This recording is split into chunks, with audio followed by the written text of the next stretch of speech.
மாணவர்களுக்கு வணக்கம். Learn with Vicky என்ற இந்த யூடியூப் சேனலில் மீண்டும் உங்களை சந்திக்கிறது விக்னேஸ்வரன். இன்றைக்கும் நாங்கள் ஃபிசிக்ஸில் தான் பார்க்க போகிறோம். அதில் யூனிட் 6 சாப்டர் 3 இதில் வர ரெண்டாவது வீடியோ இந்த ஃபிசிக்ஸ் சீரீஸில் வர ரெண்டாவது வீடியோ. அதாவது யூனிட் 6ம் சாப்டர் 3யும் அதில் ரெண்டாவது. சரியோ? இப்போ நீங்கள் சாப்டர் 3 சொல்லக்குள்ள இது எலக்ட்ரோஸ்டாட்டிக் பொட்டென்ஷியல். இப்போ நாங்கள் சாப்டர் 4 அடுத்ததுக்கு போகிறதும் எலக்ட்ரோஸ்டாட்டிக் கெப்பாசிட்டன்ஸ், அதாவது நிலைமின் கொள்ளளவு. அதுக்கு போக முதல் இதில் இன்னும் கொஞ்சம் கணக்குகள் செய்துட்டு அடுத்த வீடியோவில் மற்றதுக்கு போவோம். அப்போ இந்த வீடியோவில் வர முதலாவது கேள்வி இங்கே இருக்குது. -500 மைக்ரோ கூலோம் ஏற்றம் ஒன்றினை 300 வோல்ட் அழுத்த வித்தியாசம் ஒன்று கூடாக நகர்த்த தேவையான வேலையை கணிக்க. அப்போ நீங்கள் நேரடியாக இந்த ஈக்குவேஷன் தெரியும் உங்களுக்கு. வேலைக்கும் அழுத்த வித்தியாசம் சார்ஜுக்கு இடையில் இருக்கிற அந்த ரிலேஷன்ஷிப், அதான் அந்த நம்பர்ஸுகளை நேரடியாக போடுங்க. அப்போ கியூ தந்துருக்குது -500 தானே, அதை இங்கே போட்டிருக்கு. நெகட்டிவ் டைம்ஸ் 10⁻⁻6 என்னது மைக்ரோ கூலமண்டோடைய, அதை நீங்கள் கூலம்புக்கு மாற்றுறது. மற்றது டெல்டா வி அவங்க தந்துருக்குறாங்க 300 வோல்ட்டுன்னு. இப்போ வோல்ட்டுன்னு சொல்கிறதும் சரி தான், ஜூல் பர் கூலோம்னு சொல்கிறதும் சரி தான். அப்போ அந்த ஜூல் பர் கூலமை தான் இங்கே போட்டிருக்கு. அப்போ கூலமும் கேன்சல் அவுட் பண்ணப்பட்டதுன்ட்டா ஜூலில் வரும் ஆன்சர்.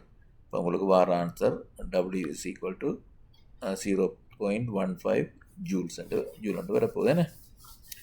இப்போ நீங்கள் பாவிச்ச ஈக்குவேஷன் என்னென்று உண்மையாக கொஞ்சம் டீட்டெயிலாக பார்ப்போம் கீழுக்கு இல்லைனே. ஸோ இதில் என்ன நடக்குதுண்டா, இப்போ ஒரு பாயிண்ட்லேருந்து மற்ற பாயிண்ட்டுக்கு ஒரு சார்ஜ் வந்து மூவ் பண்ணுது. இந்த டிரெக்ஷனில் இடப்பக்கம் இருந்து வலப்பக்கம் என்ன இந்த டிரெக்ஷனில் மூவ் பண்ணுது. சரிண்ணே, அந்த கியூ ஒரு நீர் ஐட்டம் என்று மூவ் பண்ணக்குள்ள இப்போ அதுக்கிடையில் இருக்கிற அழுத்த வித்தியாசம் என்று சொல்கிறது, அதில் கடைசியாக இருக்கிறது மைனஸ் ஆரம்பம் என்ன, அதாவது VA - VB.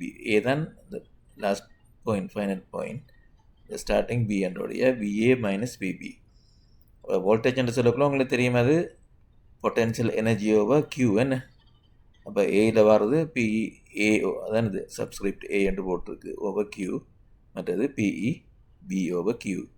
அப்போ நீங்கள் 1/Qவை கொமனாக எடுத்தீங்கன்னா உள்ளுக்குள்ளே என்ன வரும், PEA - PEB, அதாவது டிஃப்ரென்ஸ் இன் பொட்டென்ஷியல் எனர்ஜி என்ன, அது டெல்டா.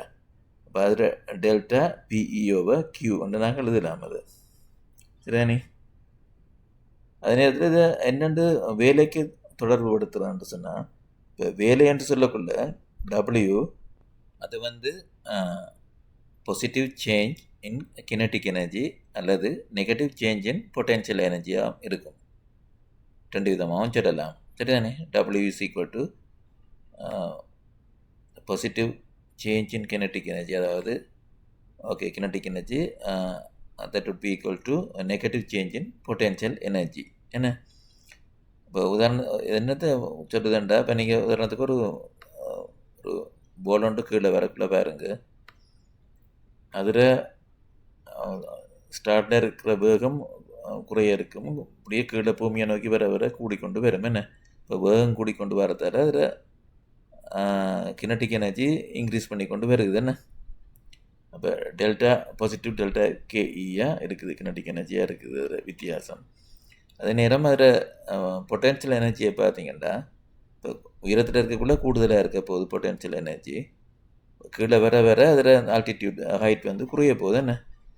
அப்போ குறையிறதால அந்த பொட்டென்ஷியல் எனர்ஜி அது MGH தான், H தான் டிபெண்ட்ஸ் என்ன. அப்போ அதில் பொட்டென்ஷியல் எனர்ஜி குறைஞ்சி கொண்டு வரப்போகுது. அப்போ டெல்டா வந்து நெகட்டிவில் வருது என்ன. அப்போ ஒரு எனர்ஜி கன்சர்வேஷன் யூஸ் பண்ணோம்னா அது ரெண்டுதையும், அதாவது கினட்டிக் எனர்ஜியையும் பொட்டென்ஷியல் எனர்ஜியையும் பார்த்தோம்னா, பொட்டென்ஷியல் எனர்ஜி கினட்டிக் எனர்ஜி கூடிக்கொண்டு வர நேரத்தில் பொட்டென்ஷியல் எனர்ஜி வந்து குறைய வேணும். சரிதானே. அப்போ அது இந்த எனர்ஜி கன்சர்வேஷன் ரூலின் படி எனர்ஜி வந்து பாதுகாக்கப்படும் என்ன. அப்போ அது வந்து எல்லா கண்டிஷனுக்கும் சரி வராது. பட் அந்த கன்சர்வேட்டிவ் ஃபோர்ஸஸ் ஆக்ட் பண்ணுற நேரங்களில் மட்டும்தான் அதை யூஸ் பண்ணலாம். இப்போ இது வந்து எலக்ட்ரிக் ஃபீல்டை பற்றி கதைக்கிறோம். இப்போ எலக்ட்ரிக் ஃபீல்டு, கிராவிடேஷனல் ஃபீல்டு அதெல்லாம் conservative forces. Delta KE is equal to negative delta PE, அதாவது கினட்டிக் எனர்ஜியில் பாசிட்டிவ் சேஞ்சும் பொட்டென்ஷியல் எனர்ஜியில் நெகட்டிவ் சேஞ்சும் ஈக்குவலாக இருக்க போகுது. ஸோ இப்போ இந்த ரிலேஷன்ஷிப்பை நாங்கள் இதில் இந்த ஈக்குவேஷனில், அதாவது டெல்டா பிஇ ஓவர் கியூவுக்கு போட்டோம்ட்டா, அப்போ delta PE is equal to negative W வந்து வர போகுது என்ன. அப்போ அது கொண்டு இதில் டெல்டா நெகட்டிவ் டபிள்யூ வந்து போட்டு அதை சுருக்கி எடுத்தீங்கன்னா W is equal to negative Q times delta V என்று வரப்போகுது. இப்போ அடுத்ததாக வினா 2 இங்கே இருக்குது, வாசித்து பாருங்க. அதாவது ஒரு எலக்ட்ரிக் ஃபீல்டு ஒன்றில் புள்ளி ஏயிலிருந்து புள்ளி பிக்கு இவ்வளவு 5 கூலம் ஒரு நேரேற்றம் ஒன்றுன்னு ஆர் முடுகிறது எக்ஸலரேட் பண்ணுறதுக்கு அந்த எலக்ட்ரிக் ஃபீல்டால் செய்யப்படுற வேலை 100 ஜூல்ஸ்ன்னு சொல்கிறாங்க. சரிதானே. மற்றது அதில் பார்ட் ஏ கேட்குறாங்க, 2 புள்ளிகளுக்கும், அதாவது பாயிண்ட் ஏக்கும் பாயிண்ட் பிக்கும் இடையில் உள்ள மின்னழுத்த வித்தியாசம் அவ்வளோவா இருக்குமெண்டு. மற்றது புள்ளி பார்ட் பியில் உள்ள மின்னழுத்தம் தாராங்க 50 வாட்ஸ் உண்டு. புள்ளி பியின் மின்னழுத்தம் அவ்வளவாக இருக்கும். சரியானே. இப்போ ஏயிலேருந்து பிக்கு மூவ் பண்ணது ஒரு நீரேற்றம் உண்டு, அதுக்கு செய்யப்படுற வேலை 100 ஜூல்ஸ் உண்டு இங்கே ஒரு படத்தில் காட்டியிருக்குது. அப்போ அதில் அவங்களுக்கு 2க்கும் இடையில் இருக்கிற டெல்டா பியை கேட்குறாங்க பார்ட் ஏயில். பார்ட் பியில் ஏயில் இருக்கிறது 50 என்று சொல்லியிருக்குது. அப்போ இதில் பியில் அடுத்து மற்ற புள்ளியில் இருக்கிற இதை கேட்குறாங்க எவ்வளோ உண்டு. இப்போ நீங்கள் வளமையாக யூஸ் பண்ணுற அந்த வேலைக்கும் டெல்டா விக்கும் கியூவுக்கும் இடையில் இருக்கிற ரிலேஷன்ஷிப்பை யூஸ் பண்ணால் உங்களுக்கு டெல்டா வி வந்து -100/5, அதாவது நெகட்டிவ் 20 வாட்ஸ் என்று வேணும் அந்த வித்தியாசம். சரிதானே. இந்த வித்தியாசத்தை கண்டுட்டீங்க. அப்போ ஆனால் பிறகு அந்த ஒன்றில் வோல்ட் மின்னழுத்தம் இவ்வளோன்னு தந்துருக்கு, மற்றதில் இவ்வளோ ஒன்று கேட்குறாங்க. அப்போ டெல்டா பி என்று சொல்கிறது இறுதி மைனஸ் ஆரம்பம் என்ன. இப்போ விபி மைனஸ் பிஇ. அப்போ விபி தான் கேட்டிருக்குது, பிஏ உங்களுக்கு 50 என்று சொல்லியிருக்குது. அது நேரம் அதில் வித்தியாசம் -20 வாட்ஸ் என்று பார்ட் ஏயில் கண்டுருக்குறீங்க. அதை போட்டிங்கன்னா பிபி வந்து 30 வாட்ஸ் என்று வருகுது. சரிதானே. அதாவது பியில் உள்ள மின்னழுத்தம் வந்து 30 வாட்ஸ். இப்போ ஏயில் 50 வாட்ஸ், இதில் 30 வாட்ஸ். இப்போ இங்கே இதில் இன்னொன்று கவனிக்க நீங்கள் இந்த ஒரு நேரேற்றம் தான் மூவ் பண்ணுது என்ன. அப்போ இந்த மின் அழுத்தம் கூடுதலாக இருக்கிற இடத்துலேருந்து குறைஞ்ச அழுத்தத்துக்கு நோக்கித்தான் அது பயணிக்குது அந்த சார்ஜ். சரிதானே. அப்போ அதால் அது ஆக்சலரேட் பண்ணும். ஆக்சலரேட் பண்ணுதுன்றா அதில் தாக்குற விசைகிற அளவும் அந்த திசையிலான் இருக்கும். அதாவது ஹை வோல்டேஜிலேருந்து லோ வோல்டேஜுக்கு இருக்கும். எந்த சந்தர்ப்பத்திலேண்டா ஒரு பாசிட்டிவ் சார்ஜ் ஒன்று மூவ் பண்ணக்குள்ள, அது நேரம் ஒரு நெகட்டிவ் சார்ஜ் மூவ் பண்ணுதுன்றா அது மாறி இருக்கும். இந்த லோ வோல்டேஜிலேருந்து ஹை வோல்டேஜை நோக்கித்தான் அதில் திசை இருக்கும். அப்போ அந்த திசையில் தான் அது ஆர் முடுக்கும் என்ன. இல்லைங்க அந்த வித்தியாசம். சரி, இப்போ நாங்கள் அடுத்த கேள்விக்கு போவோம். இப்போ 3வது கேள்வி இங்கே இருக்குது, வாசிச்சு பாருங்க. அதில் என்னத்தை சொல்கிறாங்கன்னாண்டா, இப்போ 2 parallel பிளேட்ஸ் இருக்குது, சமாந்திரமான 2 தகடுகள். அதில் ஒன்று இங்கே இடப்பக்கம் இருக்கிறது நீரேற்றம் பெற்றிருக்குது, மற்றது இடப்பக்கம் இருக்கிறது தகடு எதிரேற்றம் பெற்றிருக்குது. இப்போ அந்த இப்போ ஒரு எலக்ட்ரிக் ஃபீல்டு ஒன்று இருக்குது கிடையாது என்ன. ஸோ அந்த எலக்ட்ரிக் ஃபீல்டில் ஒரு சார்ஜ் உண்டு, ஒரு ஏற்றம் உண்டு. இங்கே ஏயிலிருந்து இங்கே இடப்பக்கம் இருந்து வலப்பக்கம் நோக்கி போகுது. இந்த சார்ஜை இங்கேருந்து ரிலீஸ் பண்ணுறாங்க புள்ளி ஏயிலிருந்து. அப்போ இதை நோக்கி போகுது. அப்போ அந்த சந்தர்ப்பத்தில் பார்ட் ஏயில் கேட்குறாங்க, அதில் மின் அடுத்த சக்தி, அதில் எலக்ட்ரிக் பொட்டென்ஷியல், இந்த சார்ஜில் இருக்கிற எலக்ட்ரிக் பொட்டென்ஷியல் அதிகரித்து கொண்டு போவோமா குறைவடைஞ்சு கொண்டு போவோமான்ட்டு. பார்ட் பியில் கேட்குறாங்க, அந்த சார்ஜுன்ற அந்த ஏற்றத்தின் கினட்டிக் எனர்ஜி சரியோ அது வந்து அதிகரிக்குமா குறைவடையுமான்ட்டு இது மூவ் பண்ணி கொண்டு போகக்குள்ள. பார்ட் சியில் கேட்குறாங்க, அதில் செய்யப்படும் வேலை, அது ஒர்க் டன் வந்து பாசிட்டிவாக இருக்குமா நெகட்டிவாக இருக்குமான்னு சொல்கிறாங்க கேட்குறாங்க. பார்ட் டியில் சொல்கிறாங்க, இப்போ இந்த ஏட்டம் வந்து பியிலிருந்து ரிலீஸ் பண்ணப்படுதாண்டா, இந்த பொருளிலிருந்து இங்கெல்லாம் நோக்கி ரிலீஸ் பண்ணுறாங்களா அந்த ஏட்டத்தை. அதில் அந்த நீங்கள் மேலே கண்டிருக்கிற ஆன்சர்ஸ் அப்படி மாறுபட மாட்டது. பார்ட் ஏ பி சியில் நீங்கள் கண்ட அது இதைத்தான் ரிப்பீட் பண்ண சொல்கிறாங்க பார்ட் டியில். இதுதானே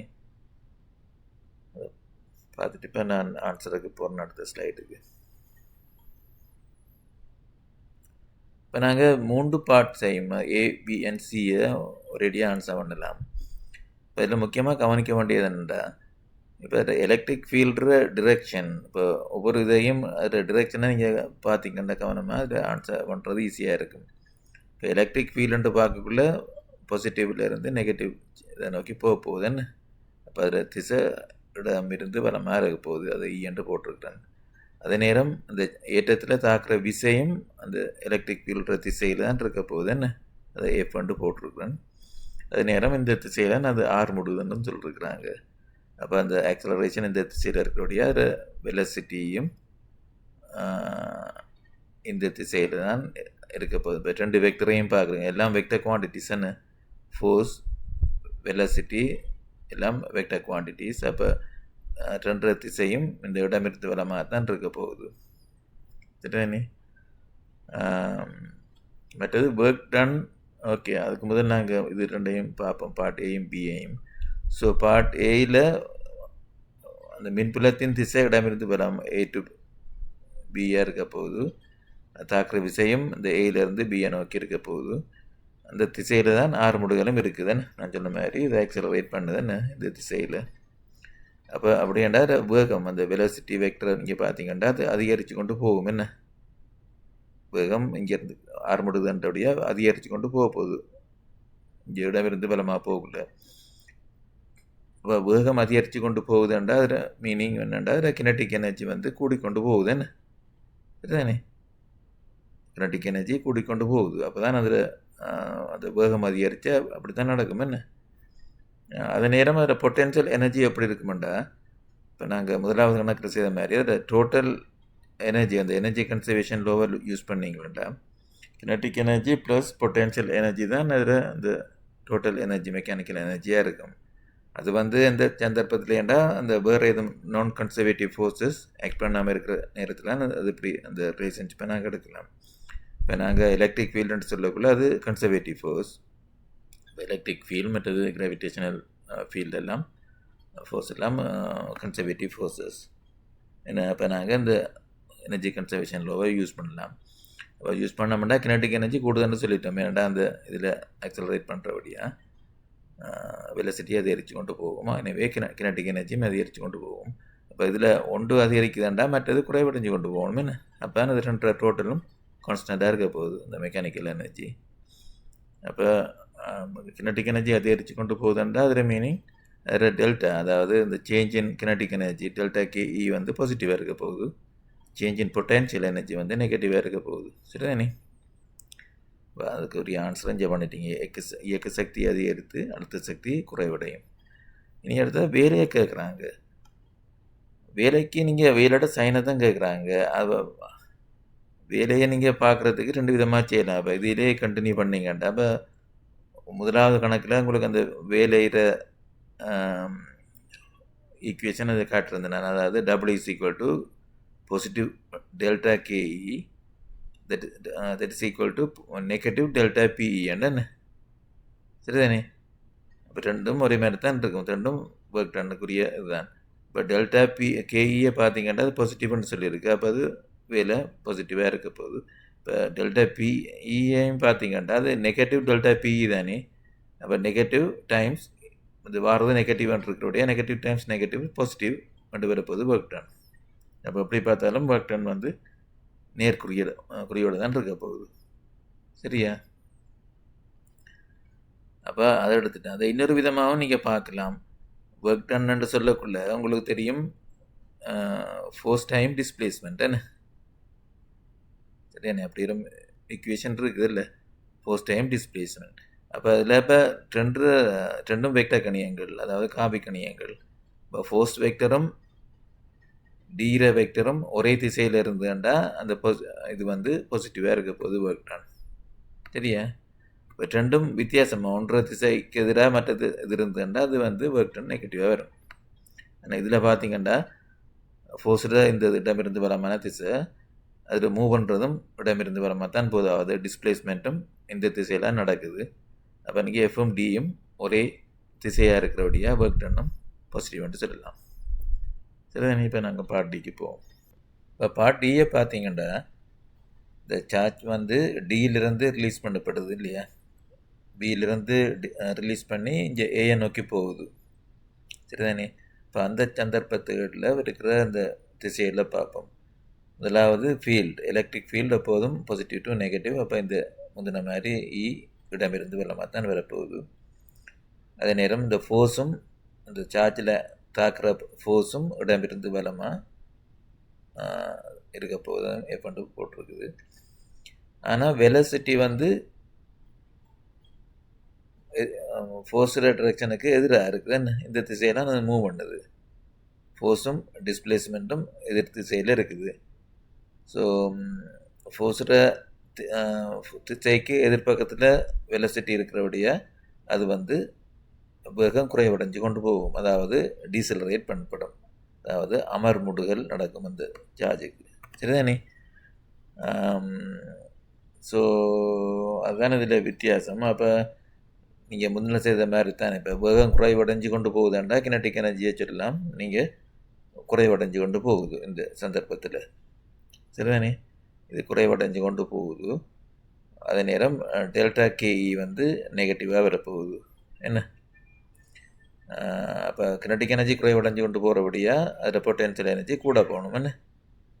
பொட்டென்ஷியல் எனர்ஜி கூட இருக்க வேணும். அப்போ டெல்டா பிஇ வந்து பாசிட்டிவாக வரும் உங்களுக்கு. அதே நேரம் டிஸ்பிளேஸ்மெண்ட்டை பார்த்தீங்கன்னா அதுவும் இந்த வலம் இருந்த இடமாக தான் நடக்குது.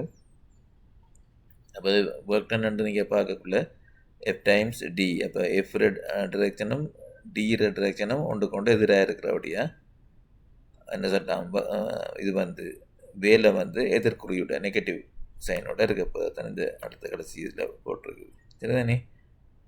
இப்போ இயக்க சக்தி குறைவடையும், அதே நேரம் அடுத்த சக்தி அதிகரிக்கும், வேலை நெகட்டிவாக இருக்கும்.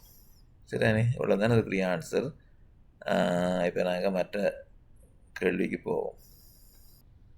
அடுத்த 4வது கேள்வி இங்கே தரப்பட்டிருக்கு, ரீட் பண்ணி பாருங்க. 2 இலத்திரன்கள் 2 சென்டிமீட்டர்ஸ் இடைவெளி தூரத்தில் நிலைநிறுத்தப்பட்டுள்ளன.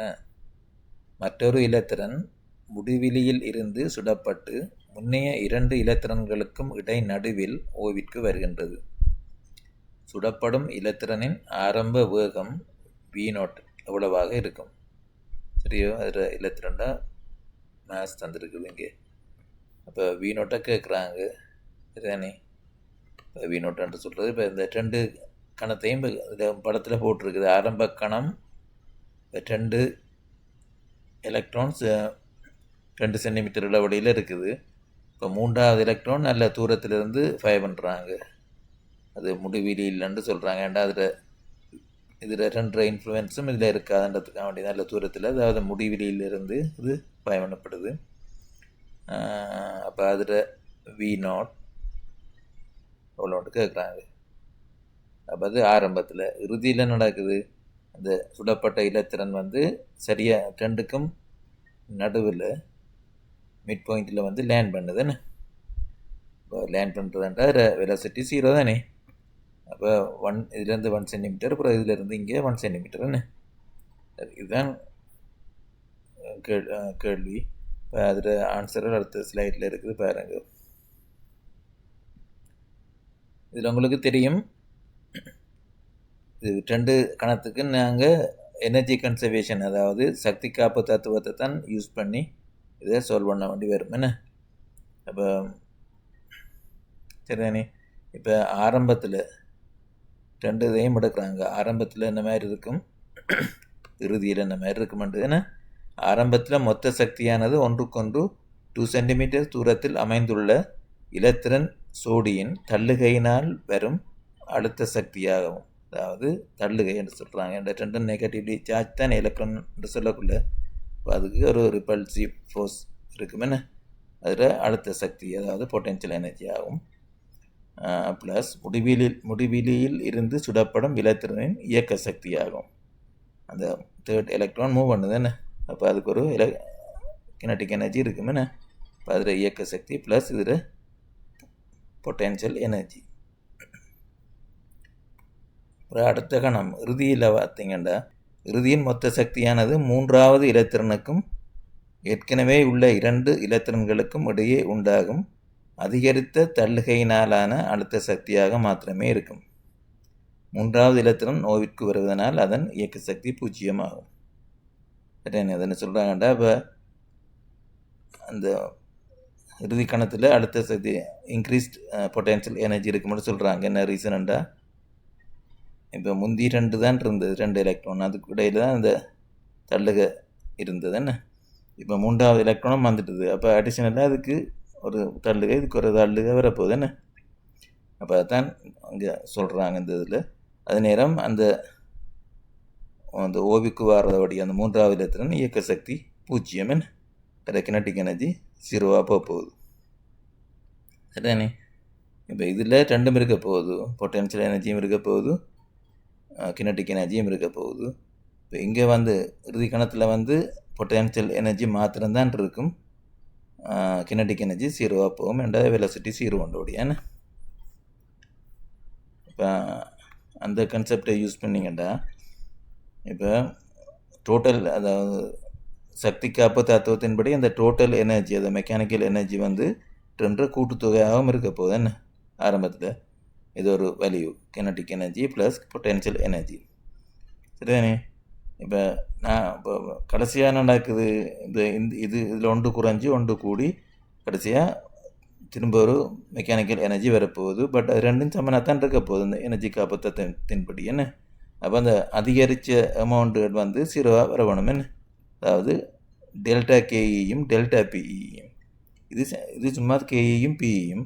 இப்போ இதிலிருந்து அதிகரித்து வர்றது தான் டெல்டா கேஇ என்று போட்டிருக்கு. இது delta PE, change in kinetic energy and change in potential energy. அது 0 இருந்தால் தான் அது முந்தி இருந்த சேம் வேல்யூவுக்கு வரும். என்ன இப்போ அதில் நீங்கள் delta KE is equal to negative delta PE என்று எடுக்கலாம். நீங்கள் முந்தின கணக்கில் செய்தது கொஞ்சம் டீட்டெயிலாக செய்து காட்டிருக்கு இந்த கணக்கில். இப்போ நீங்கள் ஒவ்வொன்றையும் தனித்தனியாக கண்டிங்கண்டா, டெல்டா கேஇயையும் டெல்டா பிஇயையும் இந்த ஈக்குவேஷனில் போட்டிங்கண்டா உங்களுக்கு V0 வரும். இப்போ டெல்டா கேஇ என்று பார்க்கக்குள்ள அதில் இறுதி 0. என்ன இப்போ இந்த கணத்தில் இருக்கிற கினட்டிக் எனர்ஜி 0. அப்போ இறுதி மைனஸ் ஸ்டார்டிங்கில் இருக்கிறது இங்கே ½ V0 ஸ்கொயர் என்று வரப்போகுது. என்ன சரிண்ணே? இப்போ 0 மைனஸ் ½ V0 ஸ்கொயர், அப்போ அது நெகட்டிவ் ½ V ஸ்கொயர் என்று வரப்போகுது, V0 ஸ்கொயர் என்று. அது மாதிரி இதை பார்த்தீங்கன்னா பொட்டென்ஷியல் எனர்ஜியை அதில் சேஞ்ச் என்ன நடக்க போகுது, அடிஷனலாக எலக்ட்ரானால் வர இது ரெண்டுக்கும் இடையில் இருக்கிற ஒன்று. சரிதானே? பிறகு இது ரெண்டுக்கும் இடையில் இருக்கிற ஒரு தள்ளுகை. என்ன அதான் நீங்கள் பிரித்து செப்பரேட்டாக இருக்கும், சேம் அமௌண்ட்டாக தான் இருக்கும். சரிதானே? சேம் அமௌண்ட் 2 தரம் ஆட் பண்ணி காட்டியிருக்குது அந்த கிளாரிட்டிக்காக வேண்டி. சரிதானே? இப்போ அதில் பார்த்தீங்கன்னா இந்த நெகட்டிவ் ப்ளஸ் 2 வரப்போகுது, இல்லை E ஸ்கொயர் ஓவர் R 2 வரப்போகுது. இந்த 2E ஸ்கொயர் ஓவர் R 2 இடத்துல இருக்கிறோடைய இது 1/4πε0. சரிதானே?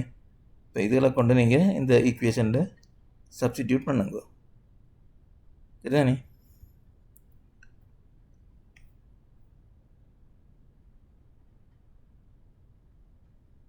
அப்போ இந்த டெல்டா கேஇ நெகட்டிவ் ½ V ஸ்கொயர் எடுத்து நீங்கள், மற்றது இது நெகட்டிவ் டெல்டா பிஇ. என்ன இது நெகட்டிவ் டெல்டா பிஇ. இப்போ பிஇ உங்களுக்கு பாசிட்டிவில் இருக்குது. இப்போ நெகட்டிவ் என்று சொல்லக்குள்ள அதோட ஆட் பண்ண போகிறோம் நெகட்டிவ் சைன் உண்டு முன்னுக்கு வருது ரெண்டு வரப்போகுது. அப்போ இங்கே ரெண்டு பக்கமும் நெகட்டிவ் இருக்கிறோடைய கேன்சல் அவுட் பண்ணப்படும். அப்போ v0 squared is equal to 1/4 pi epsilon 0 times 4e squared over mr வரப்போகுது. இப்போ இதை அப்படியே மாறாமல் வச்சுருக்கிறான். அந்த அந்த வேல்யூவை கீழே பிரதிட்டு பண்ணலாம். நாங்கள் 9 times 10 to the power 9 சரி. அந்த இதில் வேல்யூ அதை காண்டி இதை மாற்ற இதை வெட்டில் நாளையும் அப்படியே வச்சுருக்குது. மற்றது 4 times e squared ஒரு எலக்ட்ரானோட சார்ஜ் உங்களுக்கு தெரியும் 1.6 times 10 to the power -19 இப்போ அதில் ஸ்கேட் இப்போ யூனிட் வந்து கூலம் ஸ்கொயர் ரெண்டு வரும். இந்த யூனிட்டை கவனிக்கணும். இதில் கூலம் ஸ்கொயர் இங்கே இதுறது newton metre square per coulomb square என்ன. இப்போ கீழே இப்போ எம்மும் ஆறும் இருக்குது. இப்போ இவ்வளோத்துக்கு நீங்கள் போட்டீங்க 9 19 அடுக்கு. இப்போ கீழே M and சிலக்குள்ள தந்துருக்குறாங்க 9 times 9.1094 times 10 to the power -31 kilograms என்ன. இப்போ கிலோகிராம்ஸுக்கு இந்த மாதிரி ஒரு யூனிட்டும் இருக்குது. என்னது இங்கே கிலோகிராம் எழுதுறதும் சரி தான். Newton per metre per second newton per metre second square எழுதுறதும் சரி தானே என்ன. இப்போ நியூட்டன் செகண்ட் லோவை நீங்கள் யூஸ் பண்ணீங்கண்டா F is equal to ma. இப்போ அதுலேருந்து M வந்து F/per மீட்டர் செகண்ட் ஸ்கொயர் ரெண்டு பேரும் கிலோகிராமோட யூனிட். இப்போ அது போட்டாச்சு. இது மற்றது ஆர் என்ன டிஸ்டன்ஸ் வந்து 1 தானே என்ன. ரெண்டாவது சென்டர்லாம் இருக்குது. நடுவில் இருக்கிறோடைய இங்கே 1 சென்டிமீட்டர் இங்கே 1 சென்டிமீட்டர். அப்போ நீங்கள் அதை போட்டிங்கண்டா 1 time 10 to the power -2 meters. அந்த மீட்டர்ஸுக்கு சென்டிமீட்டர்ஸு மீட்டர்ஸுக்கு மாற்றுறீங்க.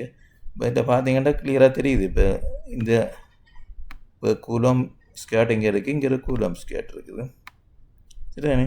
இது கூலம் ஸ்கொயர் என்னென்னா அந்த இங்கே ஸ்கேர் பண்ணப்படுது என்ன இ ஸ்கொயர் தானே இது. அப்போ அந்த கூலம் யூனிட்டும் ஸ்கேர் பண்ணப்படும். மற்றது இங்கே நியூட்டன் இருக்குது. இங்கே ஒரு நியூட்டன் போயிடும். இங்கே 1 மீட்டர் இங்கே ஒரு மீட்டர் போயிட்டுதாண்டா. இப்போ மிஞ்சி இருக்கிறது m squared over s squared second squared. அதுதான் யூனிட்லாம் வரப்போகுது. உங்களோட ஆன்சர் என்ன சரிதா.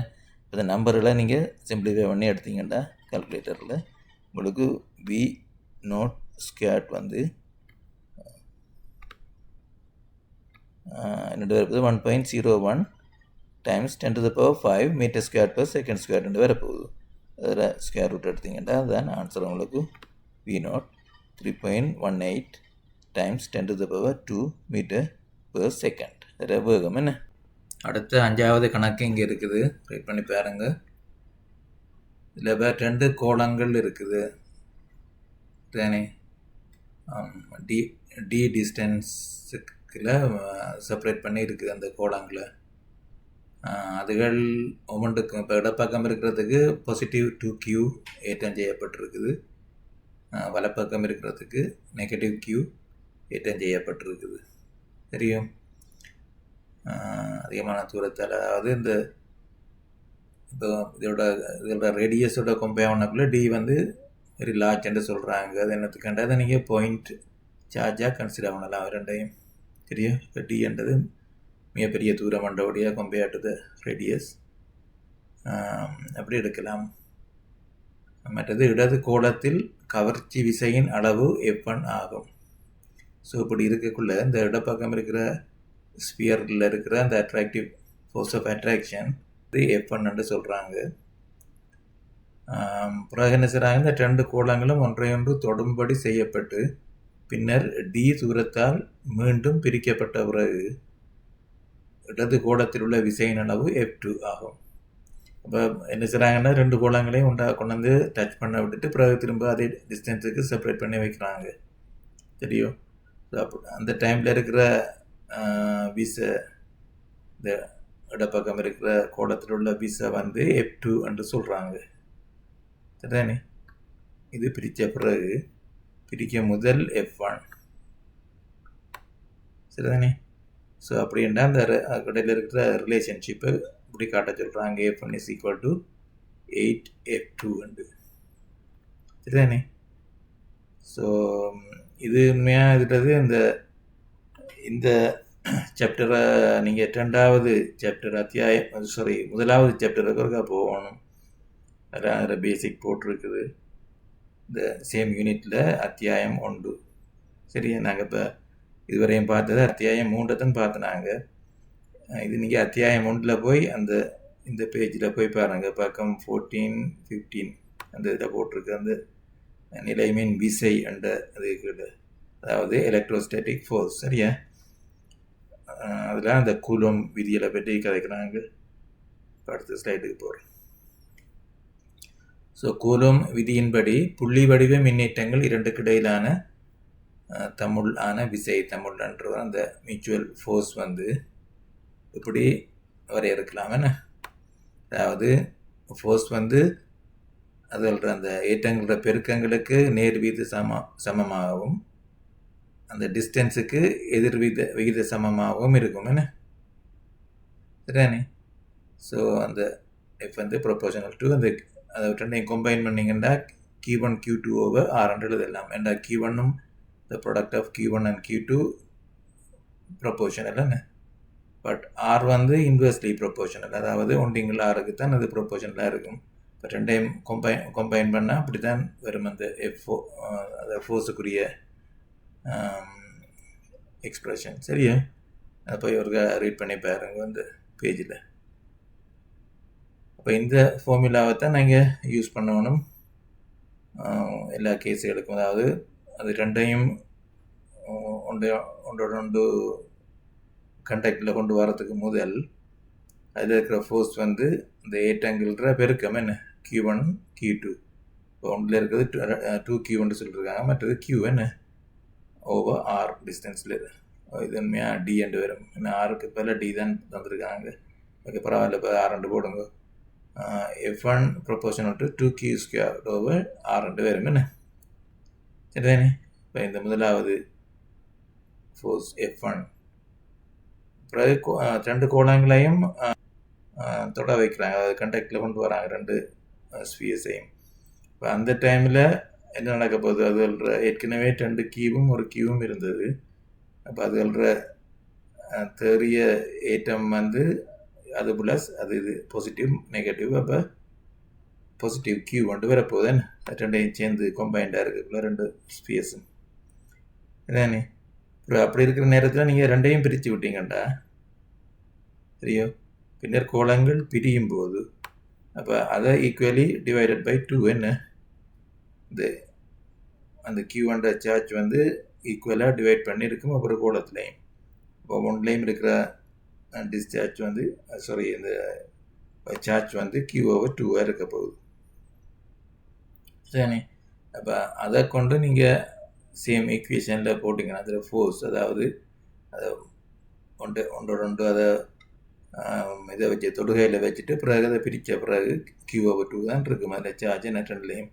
அப்போ அந்த டைமில் F2 சொல்லியிருக்கிறாங்க. சரியானே, தொடுகையின் ஆக்சுவலி இது தொடுகையின் பின்னரான விசையா, தொடுகையின் பின்னர்.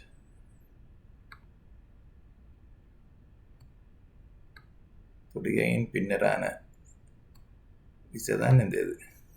சரிதானே, அப்போ Q1/2 Q/2 2 தரம் பெறும். ரெண்டும் ஒரே ஈக்குவலி டிவைடட் அது. ஸோ அப்போ அதை பார்த்தீங்கன்னா F2 is proportional to Q²/4R வரப்போகுது. அப்போ நீங்கள் சொல்லலாம் F1/F2 அது இரண்டையும் நீங்கள் டிவைட் பண்ணிங்க, 2 எக்ஸ்பிரஷனையும். F1/F2 2Q²/R இங்கே இருக்குது டைம்ஸ் இது 4R/Q². அப்போ 6 மரம் கேன்சல் அவுட் ஆகிடும். Q² போயிடுச்சேன்டா உங்களுக்கு வர்றது 2 × 4, அதாவது 8 வரும். என்ன, அப்போ F1 is equal to 8 F2. இதுதான் அதுக்குரிய ஆன்சர். சரி, இதோட இந்த வீடியோவை முடிப்போம்.